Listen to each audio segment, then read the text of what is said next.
We do have a new archivist at Naha, and we also are going to be moving into a new facility that we'll be sharing facility. National Khmer Legacy Museum, which was established in 2015 here in St. Paul in the Midway District.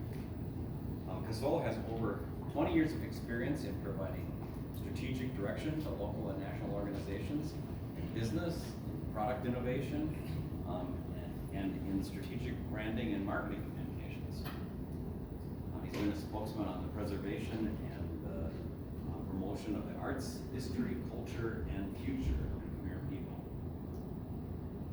He has expanded the scope of the museum to include the collection of absent narratives, films, original music, artifacts, and other intellectual properties that were lost, missing, damaged, or stolen during the genocide of the 1970s. So,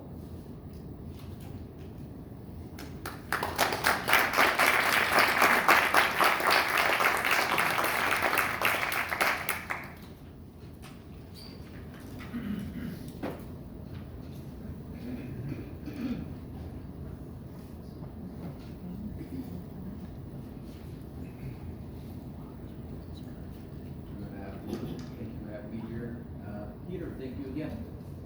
Thank you so much. We needed, and we still need places like the Eastside Freedom Library as a microphone for the communities with silence. The Cambodian community, some people might know as the Khmer community, some refer to Cambodian community, some call it the Cambodian community. Some of our donors are honest enough to step up and ask me, "Kusal, what the heck is Cambodian and what's Khmer and what's Cambodian and what do I call you?" I'm Cambodian American. So if you were to call me a Khmer, probably it would be very similar to calling someone that is Norwegian American Norwegian. There's a bit of a difference there, and at times at our museum we have some differences of opinion as to what happened. Last year we had the movie First They Killed My Father by Angelina Jolie, and some of you may have watched the movie or maybe have read about the documentary. We had different groups. We had mainstream Americans there. We had some Cambodian Americans who were once who were veterans, and we had child soldiers. We had educators, and as Dennis had mentioned, my background is in branding and communication, and here I am in the midst of trying to create a legacy museum, and of all places, in the middle of St. Paul, Minnesota.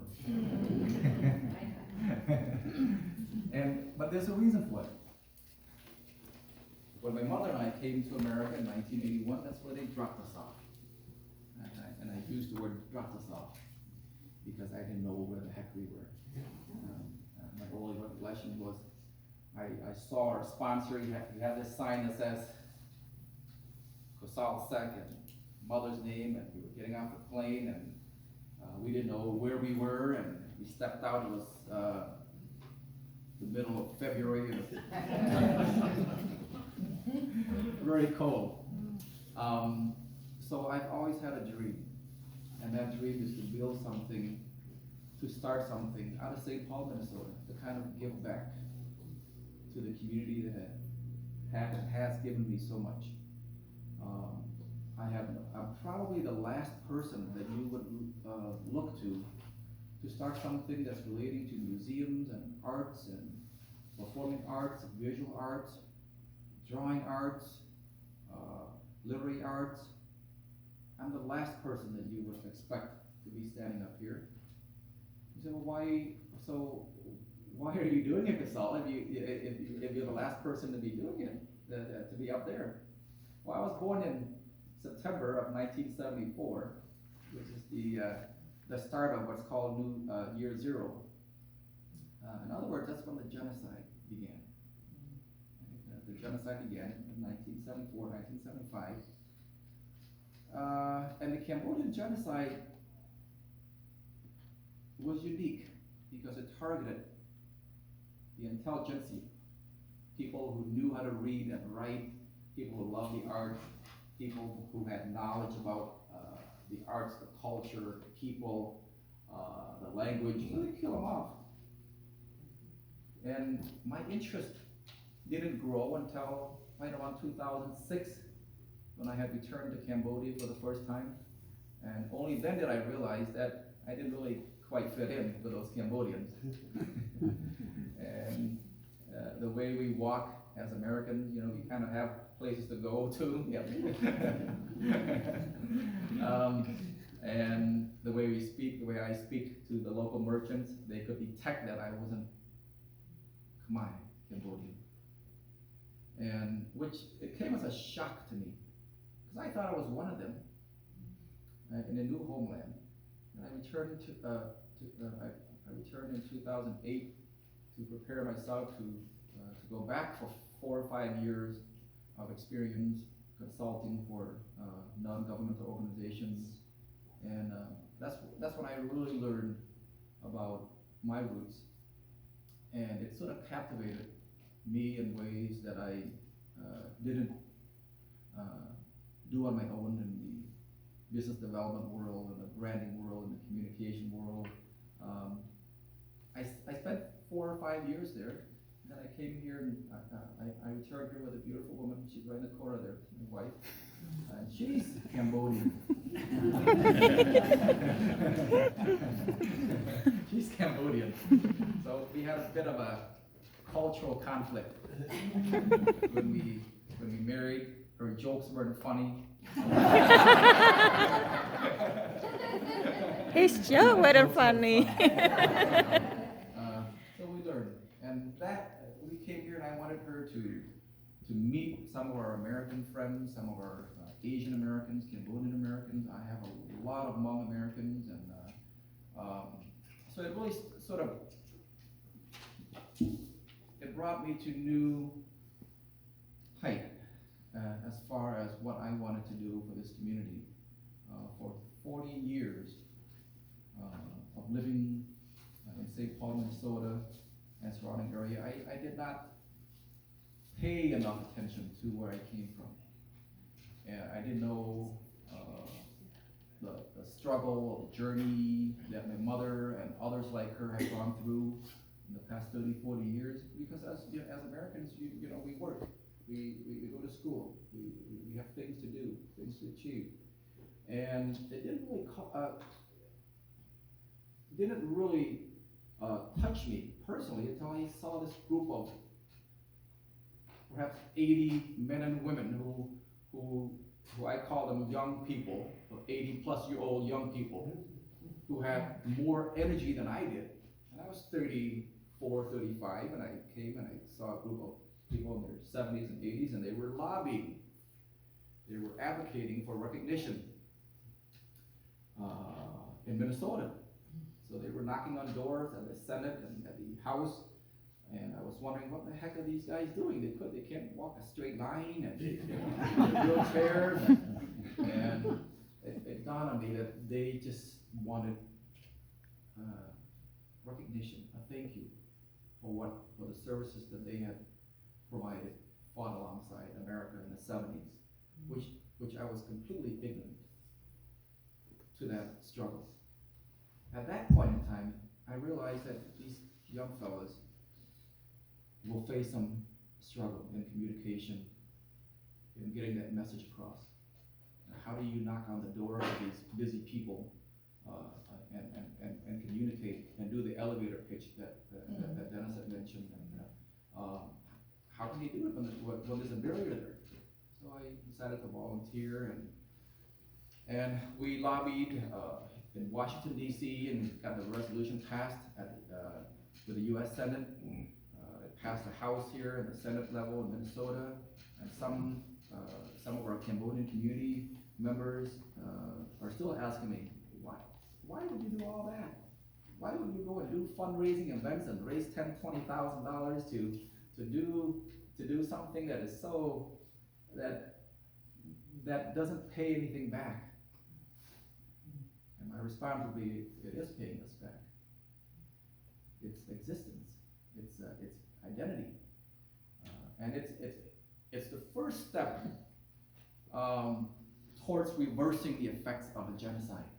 Because if you ask and you open up the Webster dictionary, you type in genocide and you read some definition to the extent of annihilation, evaluation, removal of people, culture, religion, people of a certain characteristic, trait, beliefs, and values.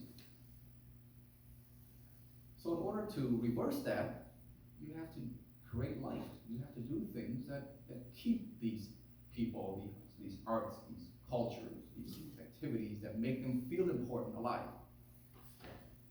That's what I had to do some transformation within our community. We needed to focus more on, I had to persuade some of our leaders to be a little more brave as far as speaking out and speaking up. Not be too fearful about topics like deportation, for example. And when I had met Peter not too long ago, and he was also exposed to that topic, and again, a very foreign topic to me as a Cambodian American, but yet we're servants of the community, so we have to put that, so give some level of mind share as part of our daily discussions. So at our museum, which didn't start as a museum, it started as a project to make people feel important again. To get these 80-year-old young people, make them feel proud, make them have a legacy that they can feel proud of continuing. And myself, being born in September of 1974, I feel obligated to help them and to be a bridge between people who have lost their voice or had their voice stolen or had their voice erased with the microphones of society. And when I say microphones, I'm referring to like the Eastside Freedom Library, the U of M, St. Olaf, St. Cloud State University, different organizations who might not have come to know the Khmer people, or who the Khmer people are, or who the Cambodians are, or who the Cambodian people are.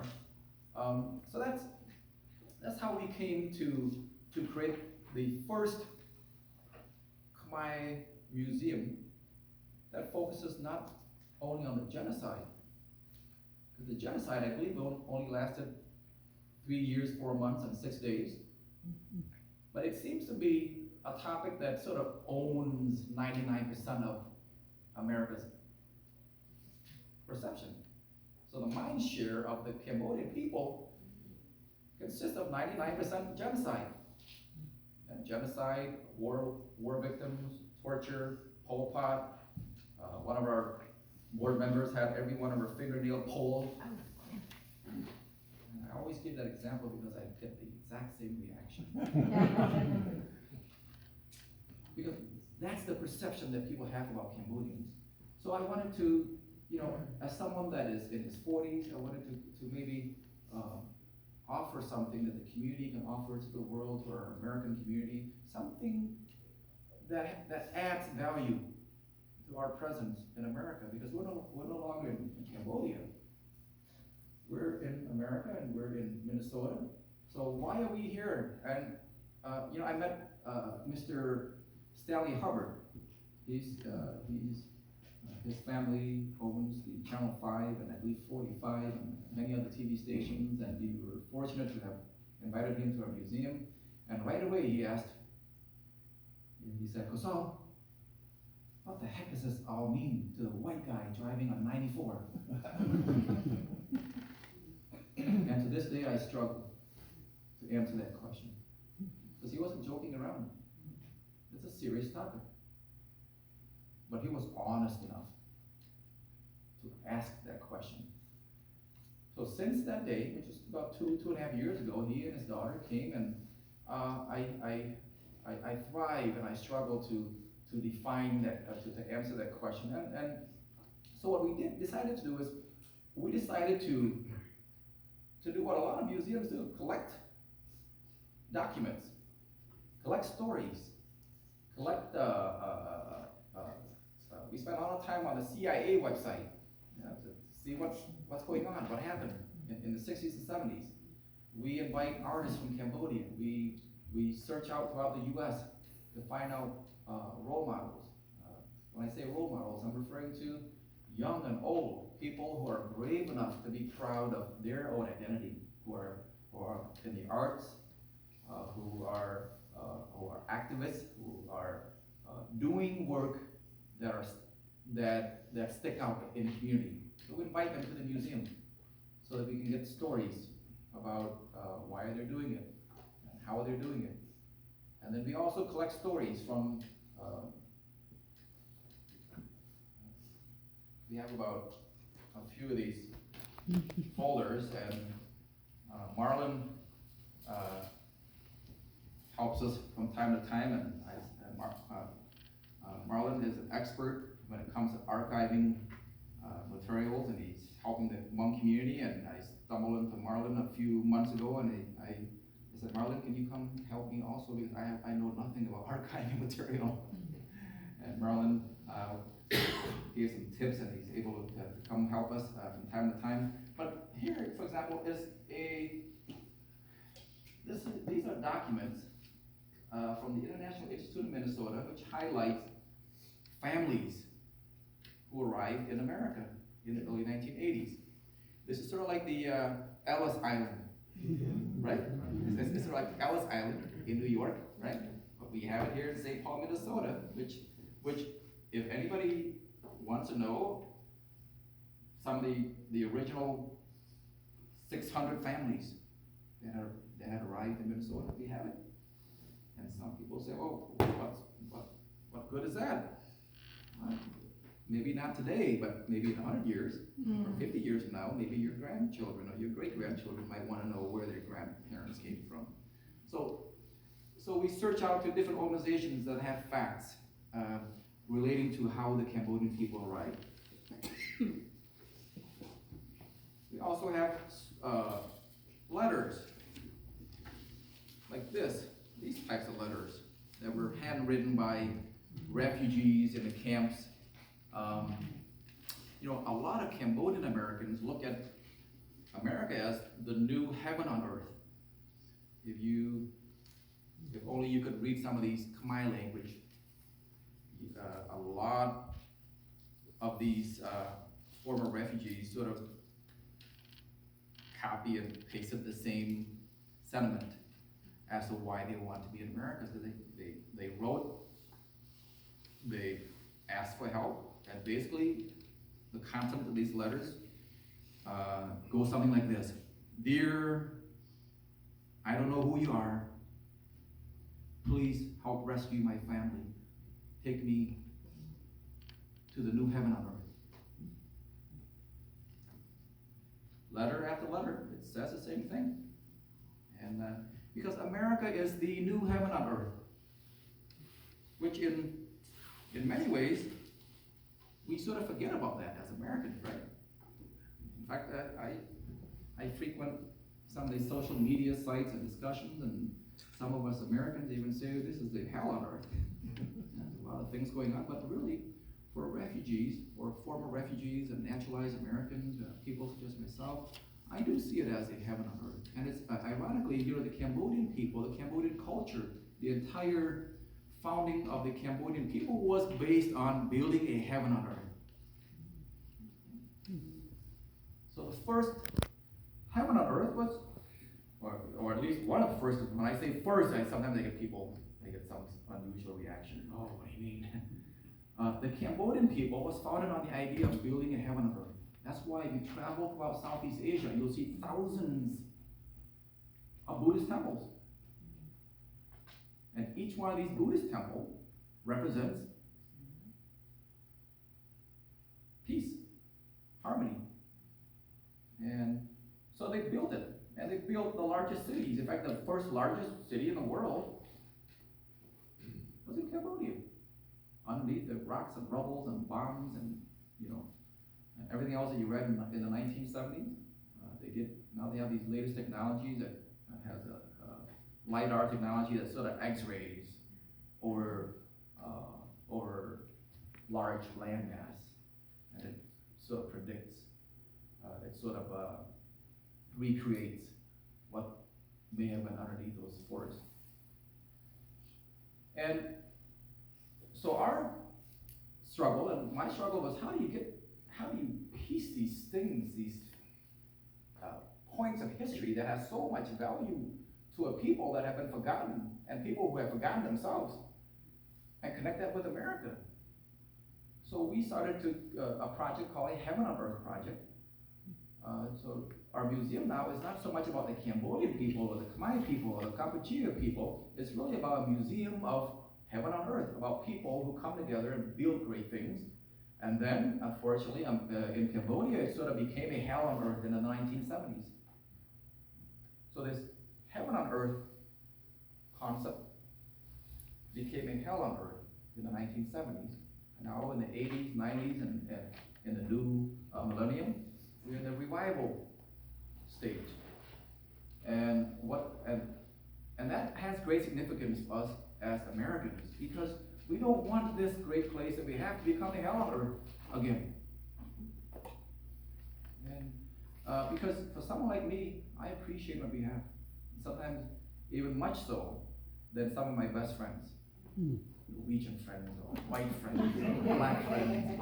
As far as I'm concerned, I had a conversation with Dennis Noah, and we'll get, perhaps one day we'll get more into it. I said, I love racism. And Dennis said, well, what do you mean? Because it's not, as long as it's not hate, we should love each other's differences. So I love racism, I love black people, I love green people and yellow people and white people and people who hate me and people who love me, because when we put these pieces together, we become the United States of America, the united differences of America. And that's what makes us proud and gives me chills as I speak to you. And so that's what we want to do when we decided to create this museum, this National Khmer Legacy Museum. We wanted to bring the stuff that they try to kill off, bring it back to life. And so we're mixing some of the old histories. We had historians and researchers to put together the evolution of the number 0. You may have known, or maybe not, the oldest known number 0 is actually in Cambodia. It's the number 605, which initially was used as 6.5, which is the probably better known as the original decimal system, the birth of the decimal system. The evidence is still in Cambodia. So how do we communicate this to the young people and make them feel like they're part of that identity? How do we make them feel proud of the Khmer culture, the Cambodian culture? Well, we do that by introducing them to pop culture. So we invite cool people, martial artists, we invite singers, we invite poets, we invite people who collect recycled products and turn them into great artwork. Basically re-emphasizing the meaning of a museum. And I read that there's some controversy as to what is the meaning of a new museum now. There's a controversy that goes on. What's the purpose of a museum? And our museum has always been sort of a hybrid between the static museum, the arts, the literature, the evidence, and then on the right side we have a bit of an advocacy, what I call the rapid response to what popular culture might want. Deportation, right? War issues, topics, veterans receiving recognition, right? Genocide, discussions. These are the type of topics that we want to mesh to sort of a bridge between the traditional museum and the purpose or a function of tomorrow's museum, which is kind of like the microphone. You know, I look at the museum as a microphone of getting others such as yourselves who may not have any knowledge about the Khmer people, the Khmer culture, to know about the Khmer people and Khmer culture, but not so much to focus only on the Khmer people, to focus on humanity, because at the end of the day, we're really human beings. We're the United States of different types of human beings. And that's how we can, and that's the purpose of our museum, is to really create a story from the heaven on earth to the hell on earth, and now the revival of the heaven on earth, by being able to accept differences. Because if you understand the history of our Khmer people, it's really 2,000 years of not getting along. And some people probably disagree with my statement here, but it's true. It's a long history of people who cannot get along, and we don't want that here in our new homeland. So that's, and I wanted to, and I hope this will kind of give you some ideas also. This was donated by a former journalist for the St. Paul Pioneer Press, who was doing a story with at that time, they were called the American Refugee Committee. So he went down to do his story, he donated some blood. Today he's one of our board members, and he donates a lot of time. Anybody that has ever had a relationship with the Cambodian community always end up coming back because they feel like there's something that it's kind of like a lost key, you know. You lost something that is a part of you and you don't want it to disappear. So he's back with us, but one of our strategies is to bring events and functions that include people who are still alive today. So that when Mr. Beering comes and visits us, he says, "Whoa, that's me. I'm still alive and I was there, so this really happened. This wasn't something that Saul had drawn or photoshopped. This is something as a real human being, and he was doing a real story, helping real refugees, and we hang this at our National Khmer Legacy Museum because it shows that this stuff really happened, and it makes the story a lot more exciting than just pointing to our collection of 300 books about genocide and politics and geopolitical differences and how things may have happened. So that's moving forward. We will try to marry a lot more personal stories. Try to connect people who are alive. Try to connect pop culture with what happened in the past. Because once the new generation of Cambodian Americans, once they start to believe that, oh, well, that's just the old ways, then we have really forgotten our identity. And you know, my last name is Sek, and I would often remind people that we all carry our last names for a reason, right? Because our last name is probably the closest to us that identifies who we are.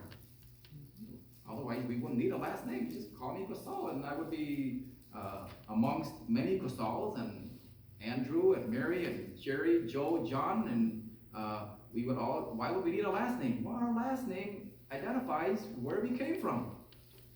Yeah. And that's, so we hope to bring more excitement to the younger people, as well as to those that are not Cambodian Americans, to have a greater interest about what we are and who we are and where we're going and how and more importantly, how are we going to contribute to this community, Minnesota, the US of A. How are we going to contribute, and why should they contribute? And I think, to finish off, I would say that the greatest contribution that we, which starts out with how I can contribute to this society and how the Cambodian community can contribute to this society is by bringing our personal stories, bringing our last names, right, to the world, and say, well, that's my contribution for today. And hopefully we can grow together through our differences and become one, the United States of America. Yeah, thank you.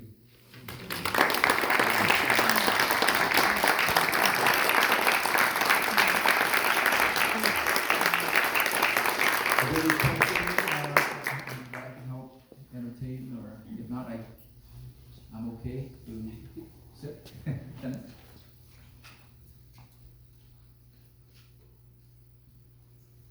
So what about visiting the museum? I'm sorry? What about visiting the museum? What about visiting? Yeah.